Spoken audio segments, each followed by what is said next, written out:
Well, hello you. Welcome to another episode. On a Friday, no less. Last day of the week. Welcome to another episode of Brett's Old Time Radio Show. And a huge thank you for joining me once again for our regular late night visit to those dusty studio archives of old time radio shows right here at my home in the southwest of the United Kingdom. I'm Brett. I'm your host for our Nighttime Podcast. And welcome to another episode, a Friday one, nonetheless. Which is good. What are your plans for the weekend? Drop me a little line. Let me know. I'm always nosy and always interested in what you guys are up to because, I don't know about you, I feel like we're a little team now. Don't you? Do you know what I mean? We've been together now for such a long time. It feels like family, really. And can I just add, I know there are so many different podcasts that you guys could be listening to, and I appreciate your support so much. It is just to know you there makes all the difference. So thank you from the bottom of my heart, or the heart of my bottom, whichever you want to say. I'm Brett, I'm your host for our Nighttime Podcast. Welcome to another episode. Got Facebook, Instagram, YouTube and TikTok. They're all called Brett's Old Time Radio Show. There's a whole bunch of stuff on there. Me and the boys have been taken recently, well, and Vicky, we've been taken to putting lots of bits and pieces on there just to let you see what we're up to. So if you fancy taking a look, that would be just brilliant. Thank you. What else have I got? Oh, I've got a supporter page, patreon.com/Sunday Night Mystery, which is the name of our sister podcast, and it's all true crime, and it's unsolved murders we're doing at the moment, and they're very, very interesting. If you'd like a bite-sized story, a really condensed story of what these murders are all about and what happened, then check it out. It's called Sunday Night Mystery. Time now for our latest episode of Dad's Army. A little bit of end-of-week comedy. This one's called Keep Young and Beautiful. I could do with a bit of that. It's episode 4 of series 3.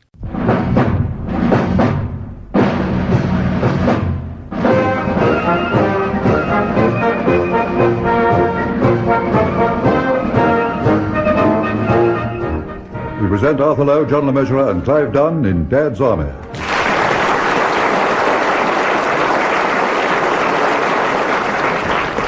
Keep Young and Beautiful, featuring John Laurie, Arnold Ridley and Ian Lavender, with this week's guest, Larry Martin.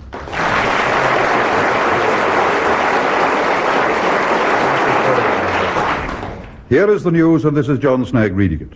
1942 starts well for the Allied forces.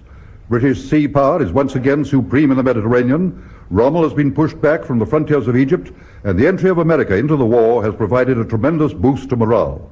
But Britain is not resting on her laurels, nor is the Home Guard. In a field near Walmington-on-Sea, Captain Mannering's platoon are redoubling their efforts to keep fit by running up and down, carrying on their shoulders a telegraph pole. Come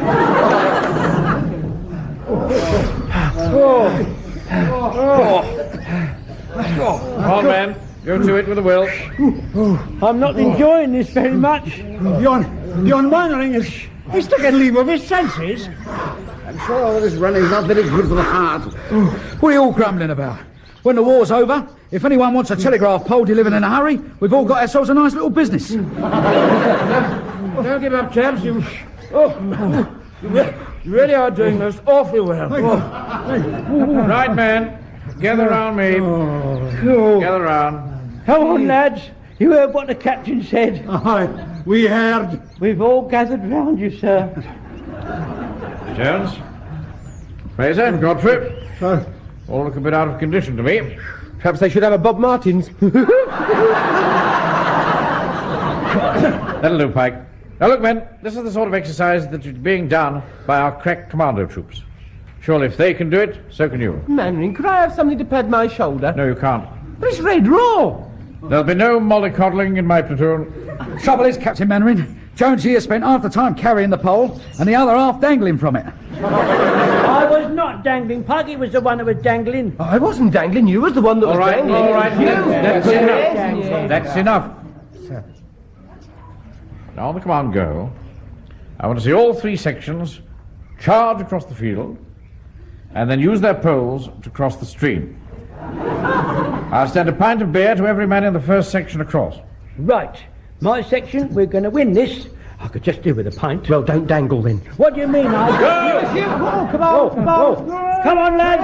Charge! You know, so they really are awfully enthusiastic, don't you think? Yes. Unfortunately, their enthusiasm usually outruns their energy. Right, lads. We're going to upend the telegraph pole and let it fall across the stream. Right. Come on now. Oh, this should be easy for you, Tappy. Like tossing the cable. Pity you're not wearing your kilt. Belt up or I'll toss you. Now. Naughty temper. Right, let the pole go. That's it. Come on, Pikey.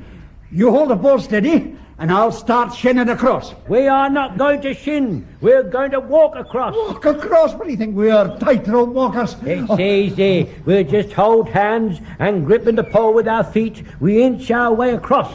Like monkeys, you mean? Speak for yourself, Joe. Oh, enough of this chatter. Come on now. Now, everybody hold hands. Right. That's it. Don't look down. No. Whatever you do, look up. Look up.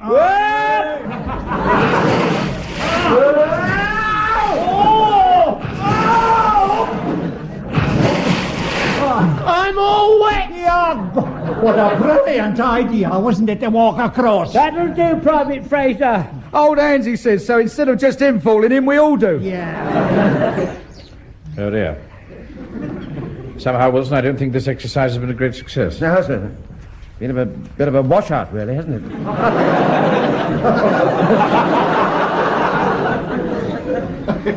You never miss an opportunity to demonstrate that penetrating wit of yours, do you? I'll do my best, sir. All right, men, come on, come out of that. Let's get back to HQ. Hurry up now.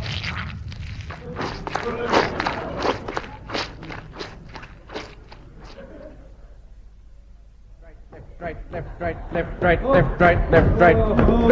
halt! Fall out! Come in the office, Wilson. Yes, sir, I'm coming. Whoa. Steady, George, more steady. He said fall out, not fall down. Well, I've swallowed so much water my legs won't carry the extra weight.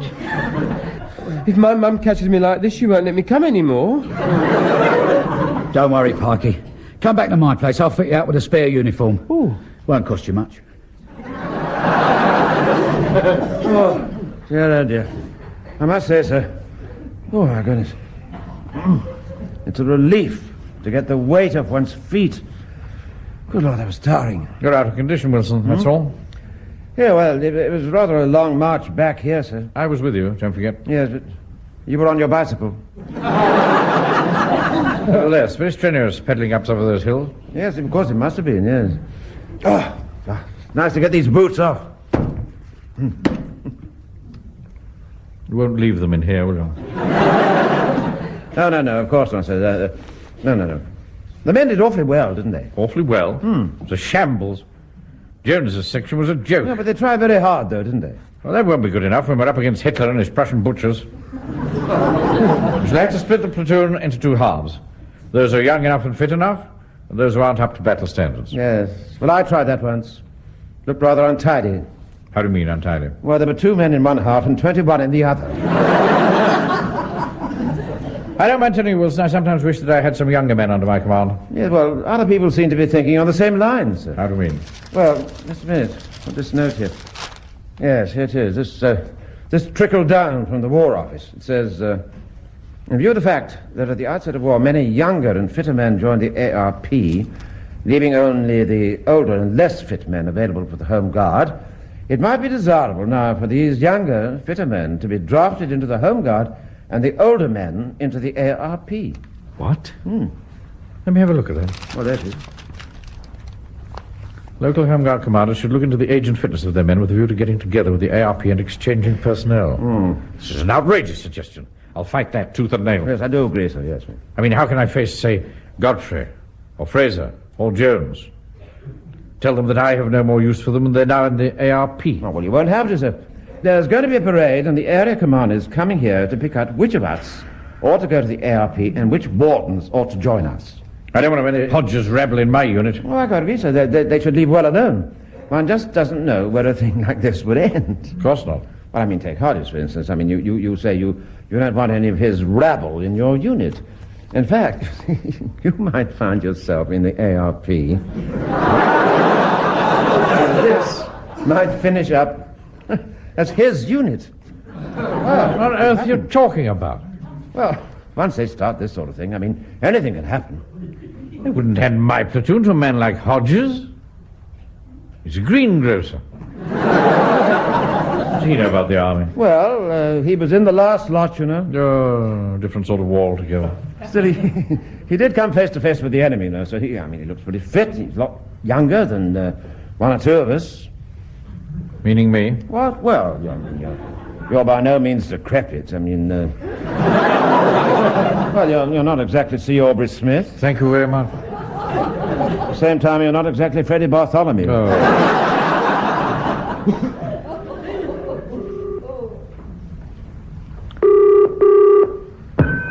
Hello? Hello. Is that Harrison's? That's right, sir. Harrison's hairpieces. Wig makers to the gentry since 1935. Can I help you? Well, actually, I'm inquiring on behalf of a friend. Oh, yes? Yes. He was thinking of purchasing a toupee.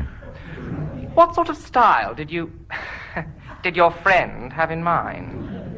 Well, what do you have? Oh, we have quite a range. We do a very nice one, sort of grey and distingué.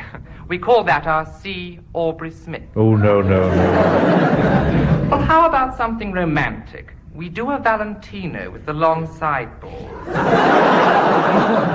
The only trouble with that is it is a bit greasy. Or if you wanted something curly, there's our Harpo. Oh, no. I was thinking more in terms of Ronald Coleman. Oh, yes. I think I know the sort of thing your friend has in mind. Oh, really? If he'd like to come round for a fitting, I'm sure we can fix him up with something. Yes, you couldn't post it. Well, yes, we could. We'll need to know the size, of course. Ah, now I do happen to know that he takes a 6 7/8 in bowlers, if that's any help. Well, it's something to be going on with. How long will it take? Well, if you let me have the name and address, it can be delivered by tomorrow morning. Oh, good. In a plain wrapper, of course. Of course. Well, it's Mr. Smith. Care of Captain Mannering. Manager, Swallows Bank, the High Street, Warmington-on-Sea, Kent. Oh, I keep telling you, man, it's a wig. True as I'm standing here, when Captain Mannering walked through this hall not 5 minutes ago, I saw a wee kiss-curl peeking out under the brim of his hat. It doesn't sound like Captain Mannering at all. Precisely. If you ask me, the man's going funny in the head. Well, I reckon one of us ought to go into the office and have a butcher's. Well, I'm not going. I've seen it, I tell you. Well, you go, Pike. You're the youngest. That's not fair. We ought to dip for it. Well, all right, then. Go on. Right, here we go. Eeny, meeny, miny, mo. Catch a nigger by his toe. If he hollers, let him go. Eeny, meeny, miny, mo. It's you, Joe. No, it isn't. You haven't finished it. O-U-T spells out. You must go. It's you, Pikey. That's not right. Ah, it doesn't matter, son. No, Joe got the mo. He should go. Yeah, but it wasn't me that got the tea. Nor did I. I didn't know there was any made. For goodness sake. We're not talking about the tea you drink, Godfrey. I can make you some if you like. Be quiet, man. It's not fair. Joe's not playing proper. Stop your blathering, son. You're the one that's going into Mannering's office, and that's an end of it. Right. Now listen. You'll have to find an excuse to talk to him, and you'll need to get yourself lower down than he is so that you can peek up under the brim of his cap. Joe cheated. I still say the mo should go. Look, never mind about that, Pikey. Look, when you get in the office, now this is a good idea, say you think we ought to go to the local regimental barracks and practice on their miniature rifle range. Yeah, all right. I can't go in yet. Uncle Arthur's still with him. I'm glad you're here early, Wilson. Sit down. Thank you, sir. I've been giving some thought to our conversation yesterday. Didn't you hear me? Sit down. Yeah, well, yes. Well, I'd rather stand, if you don't mind, sir. What's the matter with you? I'm rather stiff, that's all. Aha! I see. Yesterday's exercises left their mark, did they? Well, I have to confess to a slight twinge myself this morning. It hit me in the small of the back, about here. Is yours in the same place, just there? Oh, no, please. Mind, sir, please don't do that. Terribly sorry. Wilson. I'm rather ticklish, you see. What have you got on your uniform? Yes. Nothing, sir. I do believe you're wearing corsets. Am I right? Well, actually, sir, it's called a gentleman's abdominal support. Gentleman's abdominal support, my foot. You're wearing corsets. You're a rum cove, Wilson. You wear that uniform like a sack of porridge. And yet in other respects you're as vain as a peacock. Okay, it's got nothing whatever to do with vanity. I don't want to risk being put into Hodges' mob, that's all. I'm really quite proud of our platoon. I think you've done a marvellous job putting us all together. I really mean that. So I think it pays at the moment not to look any older than one needs. I'm sorry, Wilson. That's it. It's very kind of you to pay that little tribute. I know that sort of thing isn't easy for a person like you. I was pouring scorn upon you, and I had no right to do such a thing, no right at all. I have to tell you that I too have taken steps to appear more virile. Oh, my God, not monkeyed land. No. Certainly not. As drastic as that. Look, when I take my hat off. There, what do you think of that? Oh! A wig! Oh, that's terribly, awfully good. Oh, it's really awfully good, sir. Oh, it's very good, sir. Yeah, dear. Very good. Well, be careful. You'll snap your girdle.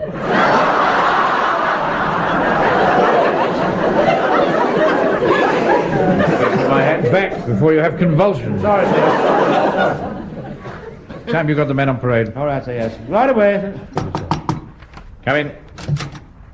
Mr. Mandarin, Yes, Pye? may I speak to you privately? Yes.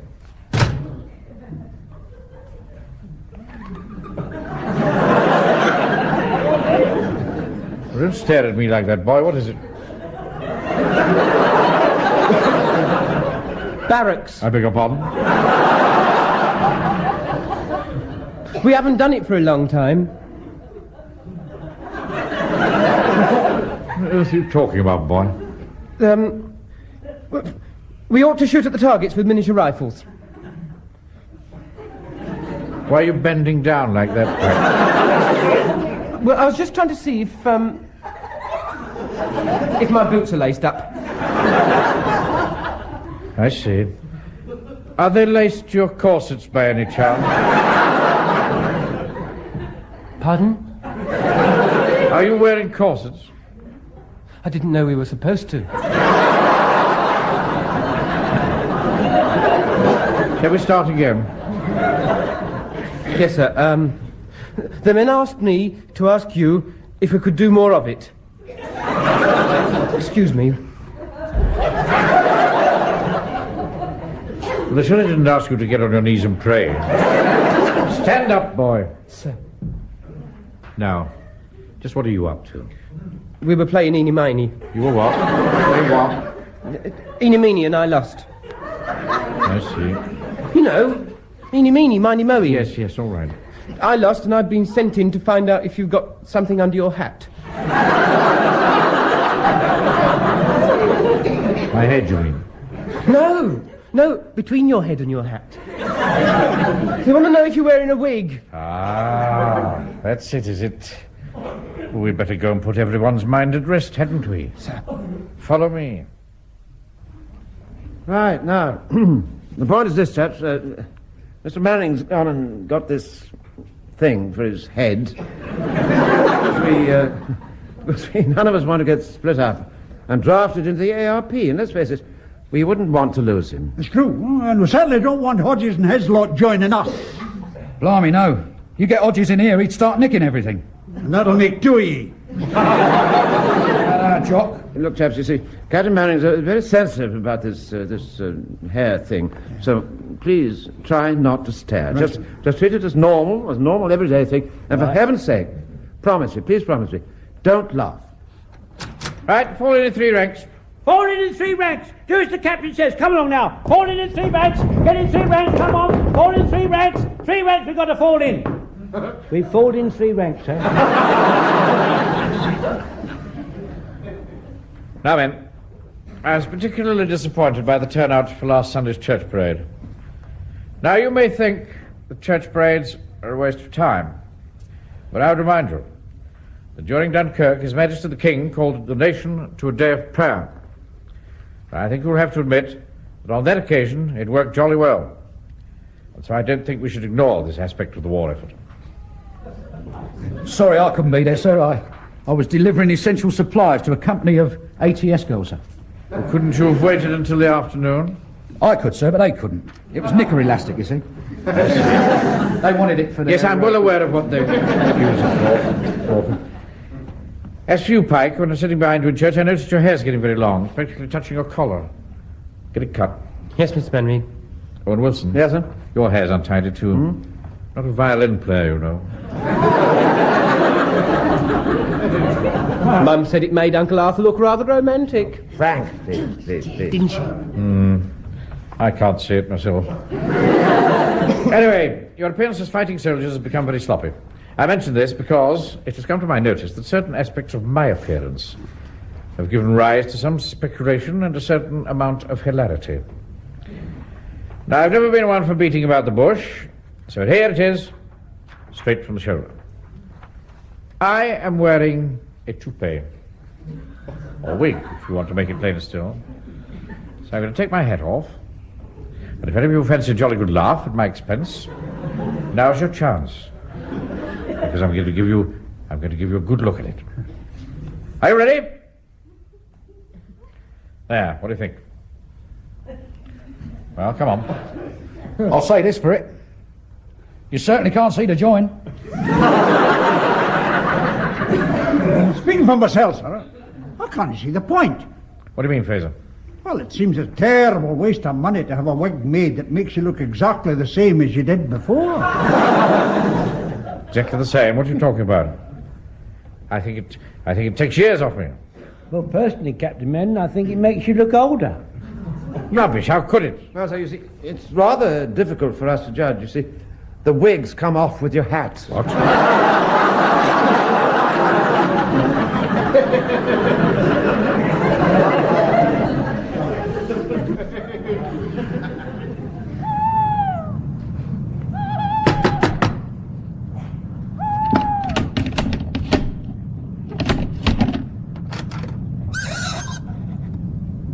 Who is it that comes a-calling at this hour of the night? It's Mr. Jones and Mr. Godfrey who come a-calling. What's a mess? We want to talk to you. Oh, you better come in. I say, it's a bit spooky in here, isn't it? Sorry about the candles, but my blinds are too thin for the gaslight. I like candles. I always think they're much more romantic. Now, what would you be wanting? It wouldn't have anything to do with tomorrow's parade, would it? Well, it's like this, Jock. You see, Mr. Godfrey and I was looking in the mirror, and we decided that if anyone was going to be picked on to go to the ARP, it'll be us, because we're the oldest. Well, the pair of you aren't getting any younger. Well, I'm not as old as you are, Mr. Fraser. Not as old. You're out telling us how you tried to relieve General Gordon when he was bunged up in Khartoum with the Mad Mahdi. That means you must be over 90. Well, I was a boy soldier. I see. What did they do, pin the medals on your nappy? No, Mr. Fraser, Mr. Jones, this won't get us anywhere. Now, come on, then. What is he wanting? Well, you remember old Mr. Armstrong? Huh? Him that passed away last month, the day after his 97th birthday. That's the one. Well, you made him look not a day over 60. Aha, yeah. It's a skill I have with my hands. But it's good of you to say so. Well, you couldn't do the same for us, could you? You mean make you look younger? Yes, could you? Well, in your case, it'll be a real challenge and no mistake. My sister says here has an old recipe for an elixir to make one look younger. Well, why don't you have a dram of that, then? The only trouble is that takes 6 months before it begins to work. I think we just better rely on Mr. Fraser. But the thing is, son, I've not had that much practice on live faces. Well, can you do it? Provided the weather keeps fine. What do you mean? Because the cosmetics I use are intended for outdoors. They're fine inside the sarcophagus. Pardon? The coffin, man, the coffin. I see, Jock, yes. No, these cosmetics will no stand up to any kind of water. Oh, dear. So, you'll not have to wash your faces tonight, you understand? Well, I wasn't going to anyway. Right you are, then. Go into the parlour and lie down on the slab.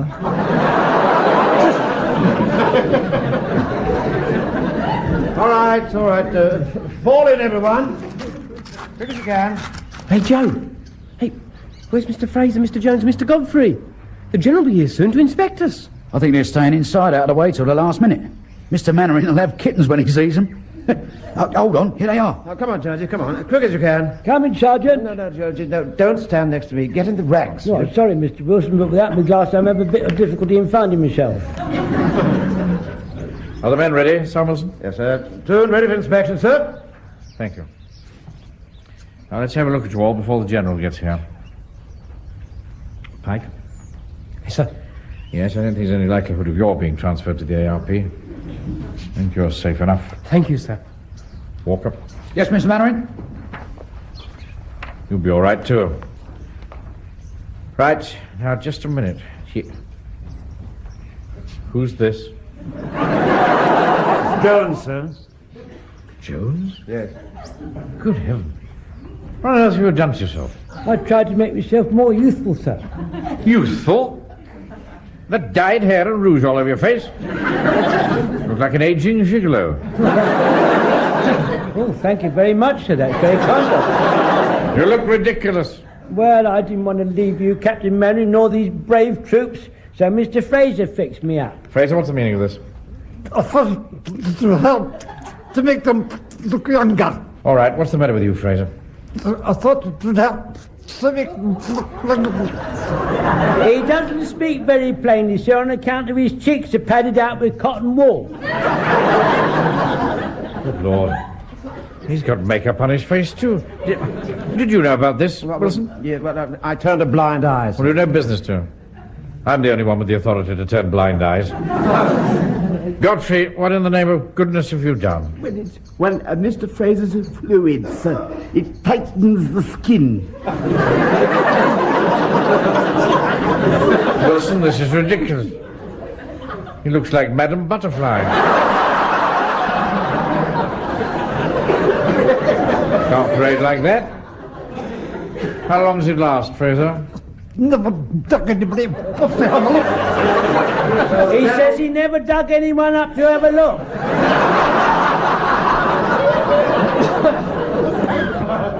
Right, men. Now, I want you to know that I'm very displeased with this ridiculous charade. You can't face the General looking like this. There must be something we can do. Mr. Mannering? Yeah. Would it help if we all put makeup on? Then the General might think we're just one of those sort of platoons. All right, that'll do. Permission to be suggestive, sir. Yes, Jones. Well, so couldn't we face the General, towards the sun, and he'd think he's being blinded by it, and he would be unable to observe us properly? With the sky as black as thunder, Jones. Fraser, does the makeup stuff wash off?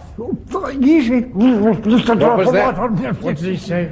He says, yes, it does. Very easily. It only needs a drop of water. Well, there you are, sir. There's your answer.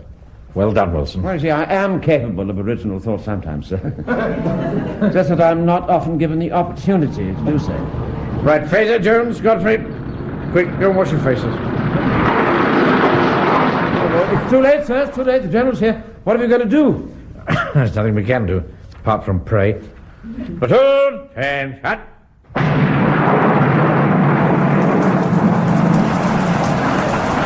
Oh, Lord, sir, we're going to be drenched. Yes, we are indeed. Quick, Jones, Fraser, Godfrey, heads back. Look straight up into the rain. That's it. Oh, Wilson, in the past when we had inclement weather for a parade, we'd have described the occasion as a washout. This time it's more like a wash-off. Very good, sir. Right, I see what you mean, sir, yes. You know, you've always said you had influence in high places, but until now, I never realized quite how high.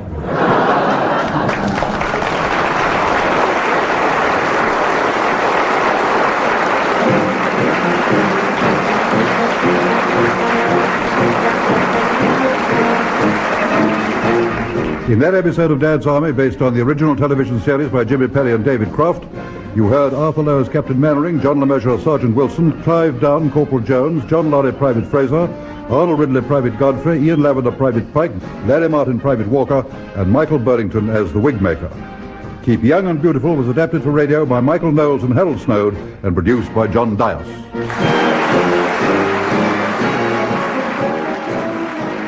Welcome back. Hope you enjoyed our latest episode of Dad's Army. And don't forget, we're back tomorrow with bells on and checking out some adventures with insurance investigator Johnny Dollar. That's going to be going live at 5 p.m. UK time. As I mentioned earlier, we've got a supporter page, patreon.com/Sunday Night Mystery. But for now, thanks for listening. I'll be with you 7 days a week, each and every week, and I'll see you tomorrow on Brett's Old Time Radio Show. Love you. Bye.